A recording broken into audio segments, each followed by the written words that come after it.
Você provavelmente conhece alguém que deixou de proceder com a abertura do inventário, pelo menos dentro do prazo legal. Mas o que é inventário? Qual que é o prazo para abertura? Eu preciso mesmo de advogado? Essas e outras das principais perguntas serão esclarecidas nesse vídeo. Meu nome é Karina, sou advogada e no vídeo de hoje falaremos a respeito de inventário, buscando esclarecer as principais dúvidas sobre o assunto. Quando uma pessoa morre, automaticamente todo o seu patrimônio, que é composto por bens, direitos e obrigações, são transferidos aos herdeiros. O inventário vem então formalizar essa transferência.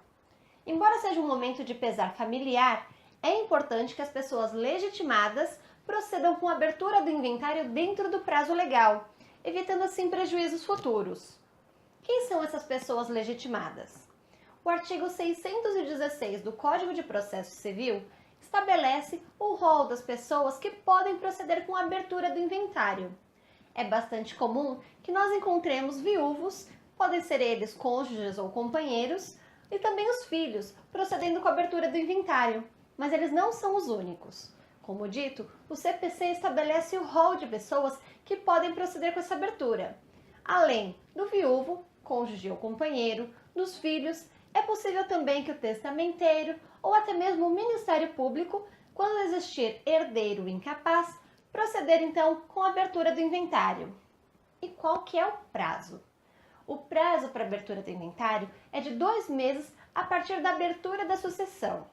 A sucessão se dá no momento do falecimento da pessoa. Então, falecida a pessoa, conta-se o prazo de 2 meses para a abertura do inventário. Mas e se o inventário não for aberto no prazo legal? O que acontece? Qual que é o prejuízo? Se o inventário não for aberto no prazo de 2 meses, haverá incidência de uma multa sobre o imposto devido. Este imposto é o imposto causa-mortes. Dependendo da região, do estado, esse imposto possui sigla diferente e também alíquota diferente. Em São Paulo, o imposto causa-mortes recebe a sigla de ITCMD. Já em outros estados, essa sigla pode ser conhecida como ITCD. Em São Paulo, o ITCMD possui alíquota de 4% sobre o valor dos bens. Esse valor de 4% é calculado sobre o valor venal de referência. Considerando então que em São Paulo a alíquota é de 4%, se o inventário não for aberto no prazo legal, no prazo de 2 meses, haverá incidência de multa que varia de 10% até 20%, sem prejuízo de juros e correções monetárias. Então, dependendo da época, dependendo do prazo que o inventário for aberto, considerando que foi depois do prazo de 2 meses da abertura da sucessão, haverá então a incidência dessa multa. Ela será cobrada sobre o valor do imposto causa-mortes. De quem é a obrigação de pagamento do imposto? De quem é a obrigação de pagamento de todas as taxas que envolvem o inventário? Essa obrigação é dos herdeiros. Por qual razão? Lembra que eu disse que no momento do falecimento da pessoa, automaticamente os bens, os direitos e as obrigações são transferidas para os herdeiros? Então é deles a obrigação de arcar com essas despesas. Mas e se ele não tem condição de arcar com as despesas? E quais são essas despesas? Além do imposto causa-morte já citado, existem outras despesas, que correrão a depender da modalidade do inventário a ser aberto. Se for um inventário judicial, terão então as custas do processo a serem recolhidas. Se for, todavia, por um inventário extrajudicial, aquele que é feito em cartório por meio de escritura pública, terão então as custas do cartório a serem pagas. Independente da modalidade, há também as despesas pós-processo, que são as despesas de cartório, de registro, de escritura, que deverão também ser arcadas então pelos herdeiros. Mas esses herdeiros não possuem condições financeiras de arcar com as despesas do inventário. Neste caso, a solução é entrar com o inventário judicial, requerendo ao juiz do processo autorização para venda por meio de alvará judicial de um determinado bem que é objeto de inventário. Este único bem será vendido e com o valor da venda, os herdeiros poderão então arcar com todas as despesas do processo. Mas como saber qual inventário entrar, se judicial ou extrajudicial?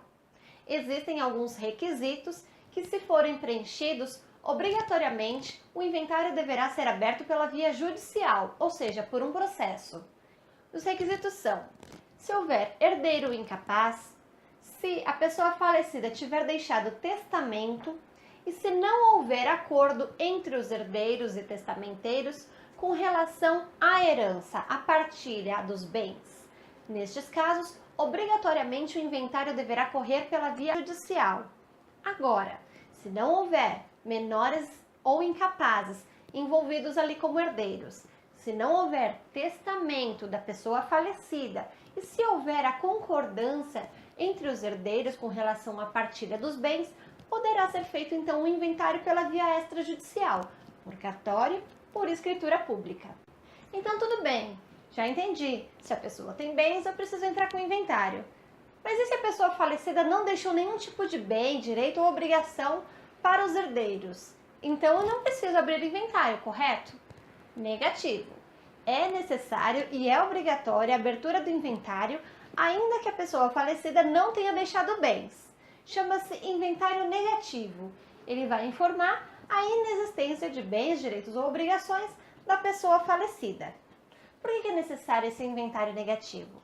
Se a pessoa falecida for casada, ou seja, tiver deixado um viúvo, essa pessoa não poderá contrair novo matrimônio enquanto o inventário, ainda que negativo, do seu companheiro ou do seu cônjuge falecido não tiver sido concluído, não tiver sido feito e então concluído.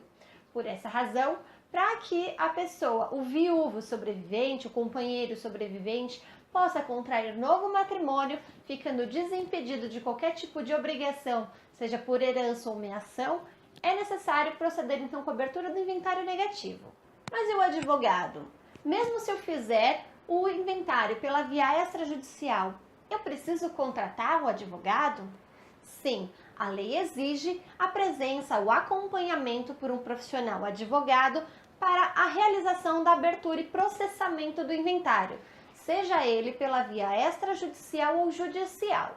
A diferença é, se houver consenso entre todos, tanto no judicial quanto no extrajudicial, poderão então os herdeiros, as pessoas interessadas, constituírem um único profissional para os representar. Agora, havendo discórdia na via judicial obrigatoriamente, então cada um deverá constituir o advogado de sua confiança para então reclamar, brigar pelos direitos e pelos seus interesses. Essas foram as considerações sobre o tema inventário. Nós buscamos aqui esclarecer então as principais dúvidas sobre o assunto. Deixe o meu contato à sua disposição, o canal do escritório para que você se inscreva, deixe seus comentários e se restou alguma dúvida, por favor, entre em contato, faço questão de esclarecer.